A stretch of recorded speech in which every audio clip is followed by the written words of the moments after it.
प्रणाम देवगण। पुत्र गजानन,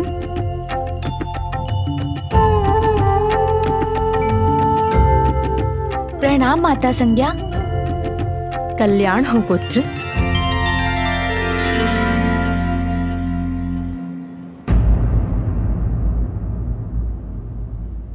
इससे पूर्व की गजानन देवी संज्ञा से भेंट कर लौटे, मुझे शीघ्र यहां से प्रस्थान करना होगा।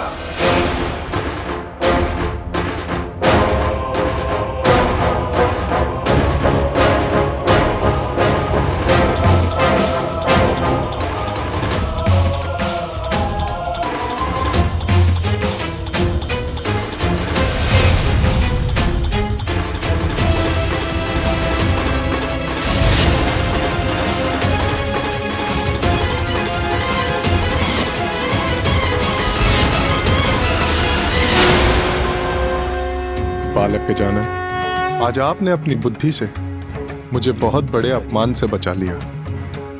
इसलिए आज मैं आपको वरदान देता हूं कि जो भी आपकी पूजा करेगा, उसकी कुंडली में भाग्य का सूर्य अस्त हो भी रहा हो तो भी आपकी आराधना से उसके भाग्य के सभी दोष मिट जाएंगे।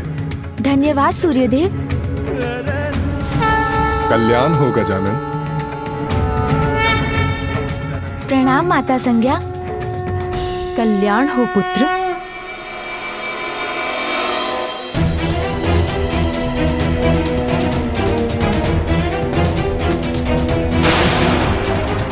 अब और विलंब नहीं करना चाहिए मुझे, किंतु गजानन, उसकी तनिक प्रतीक्षा करता हूं, साथ लेकर ही रहूंगा उसे। प्रतीत होता है अन्य देवता प्रतियोगिता में आगे बढ़ गए। मैं भी चाहता हूं।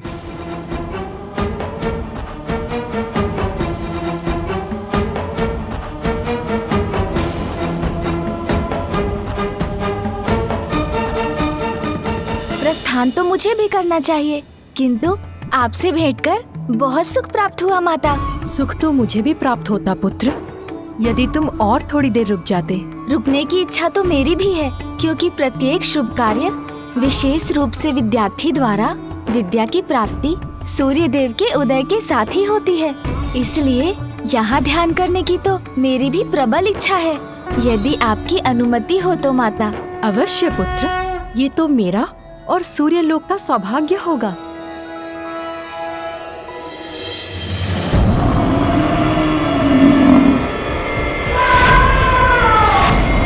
अब समस्त देव कर चुके हैं सूर्य लोक से प्रस्थान। नहीं, एक शेष है, गजानन। और गजानन का साथ दे रहे हैं कार्तिकेय भी रुक गए। गजानन, तुम भीतर क्यों जा रहे हो? सभी देवता तो चले गए, तुम भी चलो, अन्यथा तुम बहुत पीछे छूट जाओगे। भैया आप चलिए, मैं अभी थोड़ा ध्यान करके आता हूँ। ध्यान उचित है, किंतु शीघ्र आना।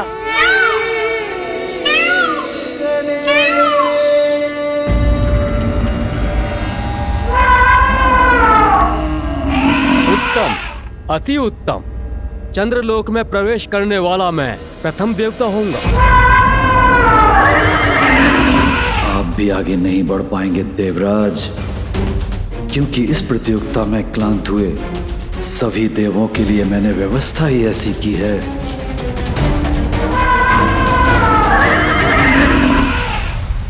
ओम भूर्भुवः स्वः तत्सवितुर्वरेण्यं भर्गो देवस्य धीमहि धियो यो नः प्रचोदयात्।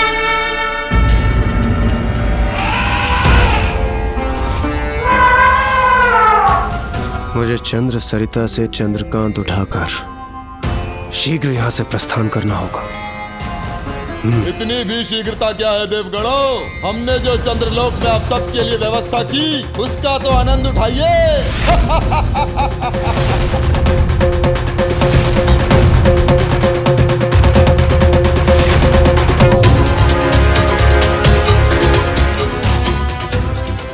कितना अनुपम दृश्य है। क्या हुआ सूर्यदेव? कुमार कार्तिकेय और गजानन नहीं आए आपके साथ? वो तो आपके साथ ही थे ना? गजानन सूर्यलोक में ध्यान करने के लिए रुक गए और कुमार कार्तिकेय उन्हें अपने साथ लाने के लिए रुक गए होंगे। ये तो बहुत अच्छा हुआ। इससे पूर्व के दोनों महादेव पुत्र यहाँ पहुंचे। मुझे चंद्रकांत लेकर शीघ्र यहाँ से प्रस्थान करना होगा।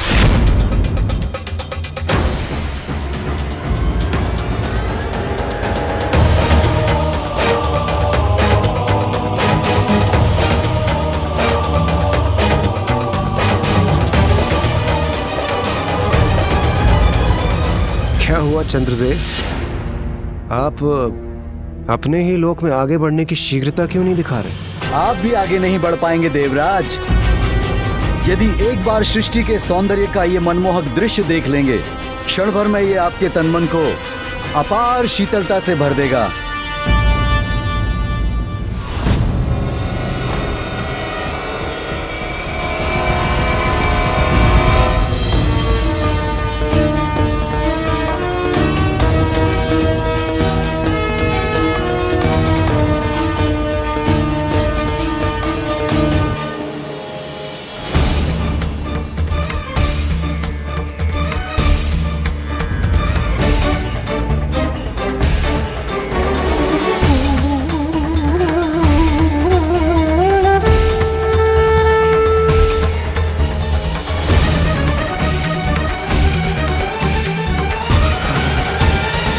क्या हो रहा है?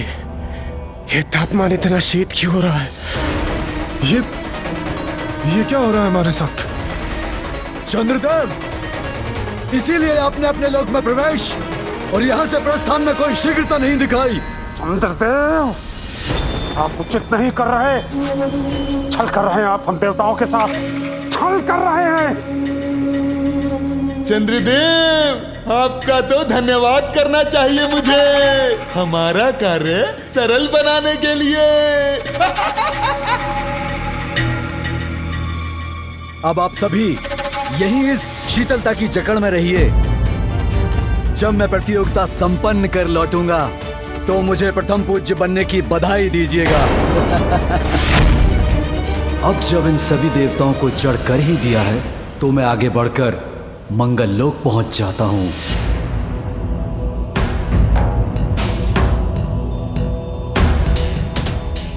प्रतीत होता है चंद्रदेव भूल गए हैं कि मेरे तेज और अग्निदेव की अग्नि के समक्ष ये शीतलता नहीं टिकेगी।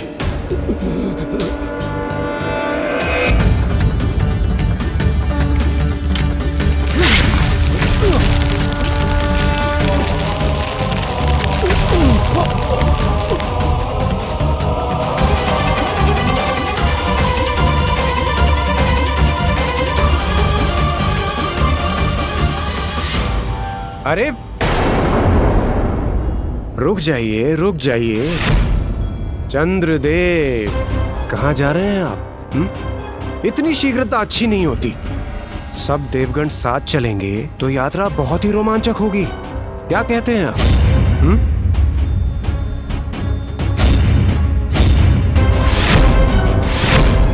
चंद्रदेव, आप ऐसी कपट योजना बना सकते हैं जिसकी हम सब कल्पना भी नहीं कर सकते थे, किंतु उसका कोई लाभ नहीं हुआ आपको। आप तो स्वयं ही फंस गए। ये मैं कैसी कठिनाई में फंस गया? यदि माता पार्वती के पुत्र भी यहाँ पहुँच गए तो फिर इस प्रतियोगिता में विजय पाना असंभव सा ही हो जाएगा मेरे लिए। माता पार्वती, आप निश्चिंत हो जाइए। ये देखिए, तादृश्य हो रहा है कि बाहर के संकट से अनभिज्ञ अन्य देवता आपस में ही उलझ गए हैं और चंद्रलोक में ही रुक गए हैं। ऐसा प्रतीत होता है कि बालक गजानन और कार्तिकेय भी इसी कारण अधिक पीछे नहीं छूटेंगे।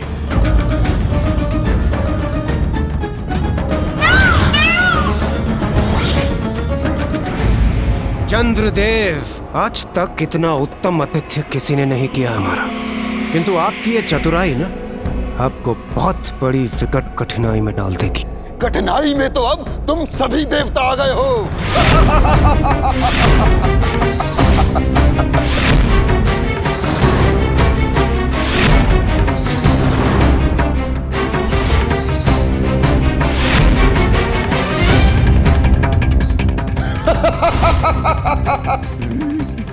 राहु केतु,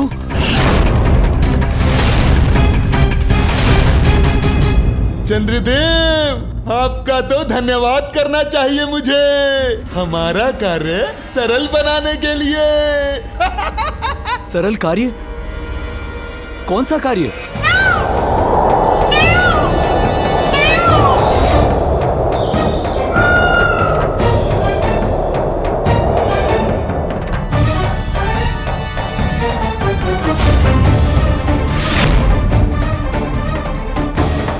ये राहु केतु अवश्य किसी बुरे प्रयोजन से यहाँ पहुंचे। हमें शीघ्र ही वहां पहुंचकर देवताओं की रक्षा करनी चाहिए गजानन। हाँ भैया। देवताओं, चंद्रदेव इस प्रतियोगिता में इतना उलझ गए कि वो भूल गए कि अब चंद्रदेव को मेरा ग्रसने का समय हो गया है।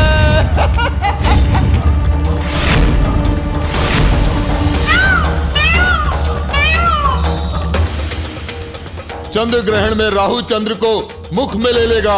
सभी देवता यहाँ हैं, इसलिए वो भी बंदी बन जाएंगे। चंद्र ग्रहण?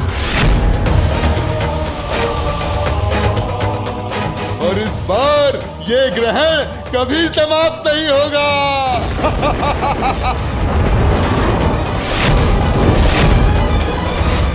देवताओं, तुम्हारी यह प्रतियोगिता कभी संपन्न नहीं होगी।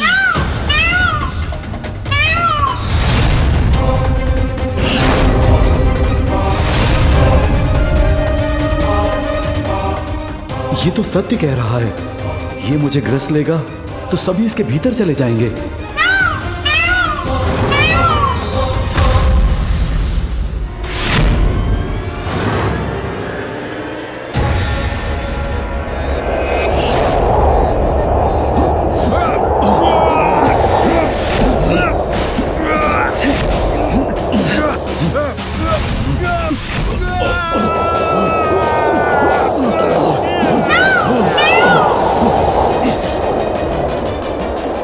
राहु अपना मुख खोलकर खड़ा है। अब देवताओं की रक्षा कैसे होगी?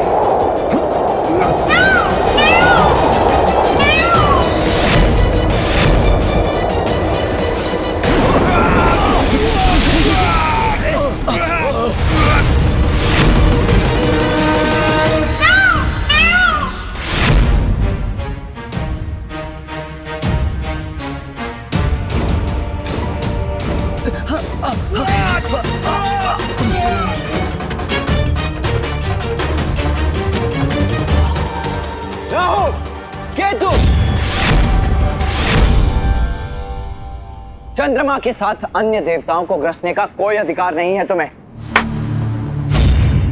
इसीलिए उन्हें मुक्त करो, अन्यथा मेरा सामना करना होगा तुम्हें।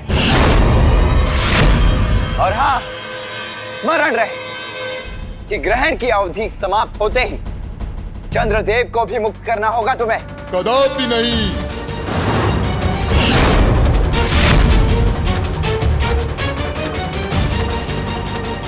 ये राहु केतु अर्थात शीश और धड़ पृथक होते हुए भी है तो एक ही।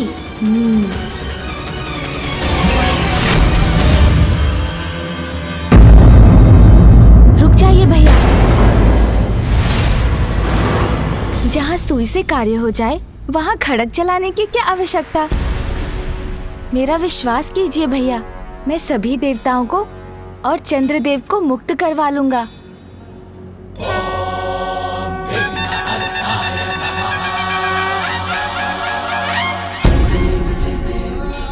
राहु का मुख खुलवाना भर तो है, तो वो मैं करवा दूंगा।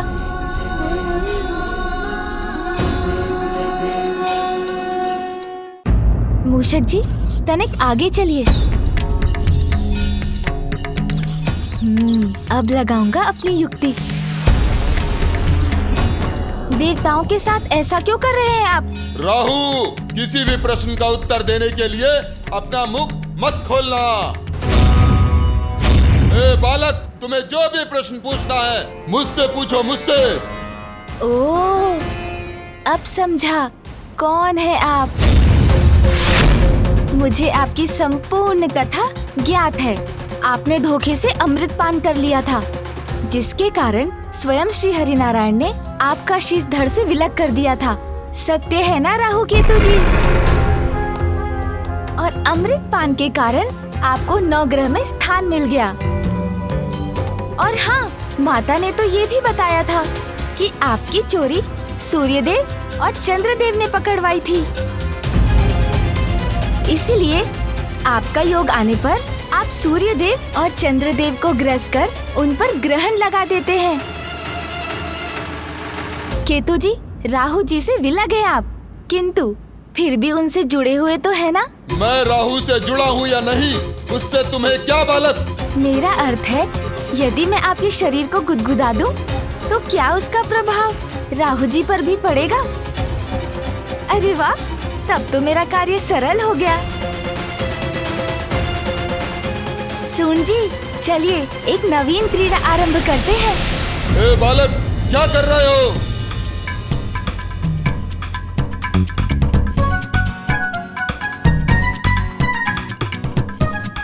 अरे, इसका प्रभाव आप पर हो रहा है ना राहु जी?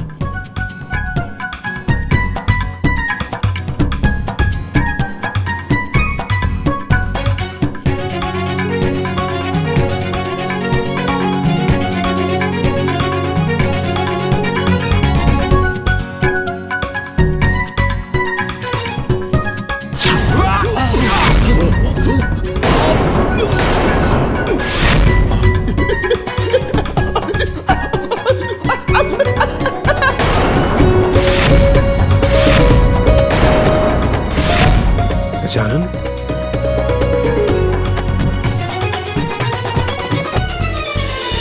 धन्य है तुम्हारी बुद्धि गजानन, जिससे तुमने सभी देवताओं को मुक्त करवा दिया। अरे गजानन, अरे बस, अरे अभी रुक जाओ, अरे अभी छोड़ दो।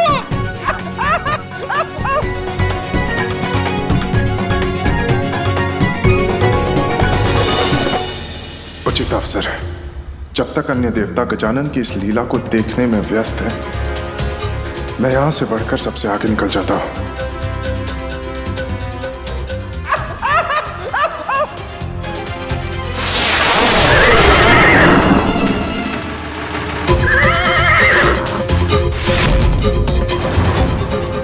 अरे, ये तो सूर्यदेव तो निकल गए, किंतु मैं उन्हें अधिक दूर जाने नहीं दूंगा।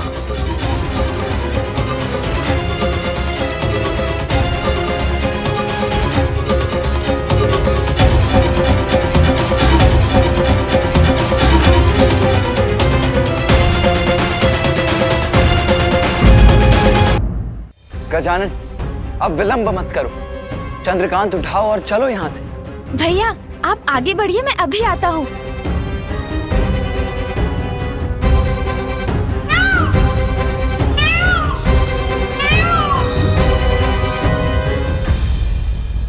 राहु केतु जी, अब हम चलते हैं।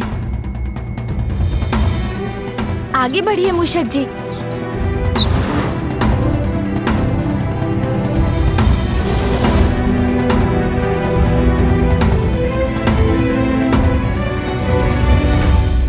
प्रणाम गजानन, आज आपने मुझे और मेरे लोग को एक बड़े कष्ट से बचा लिया। आपको अनेकों धन्यवाद गजानन। मैं आपको वरदान देता हूं, जो आपकी पूजा करेगा उसकी कुंडली में मेरा स्थान कहीं भी क्यों ना हो, मैं मन का कारक होने के नाते आपके भक्तों को आप ही की तरह अत्यंत चतुर और बुद्धिमान बना दूंगा। धन्यवाद चंद्रदेव।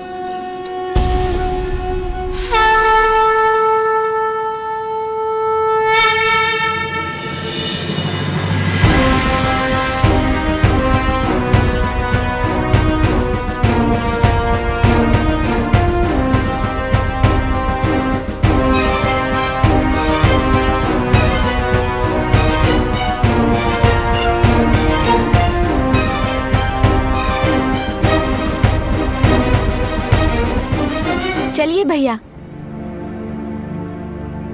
चलिए चंद्रदेव।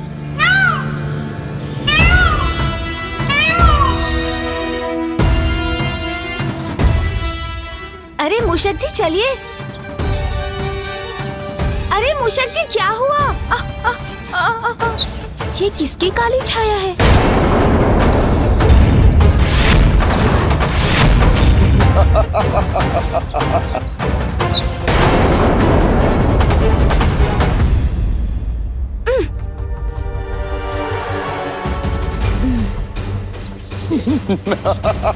केतु जी, अब तो अपना आसुरी व्यवहार त्याग दीजिए। छोड़ दीजिए मूषक जी की पूंछ। जाने दीजिए मुझे प्रतियोगिता का भाग बनना है। हमारे साथ छल करने के बाद कह रहे हो कि जाने दे तुम्हें? अच्छा, जाना चाहते हो ना? जाओ जाओ, जाके दिखाओ, जाके दिखाओ। प्रभु, आगे नहीं बढ़ा जा रहा है। हमारे साथ छल करने का यही परिणाम होता है। अब तुम ही नहीं गजानन, तुम्हारे साथ सभी देवताओं को हमारे क्रोध का सामना करना पड़ेगा और उसका प्रारंभ तुमसे होगा, तुमसे।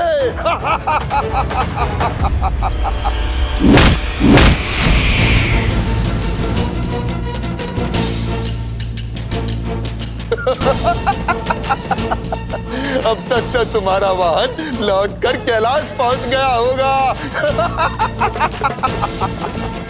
तो अब तुम आगे की यात्रा कैसे करोगे?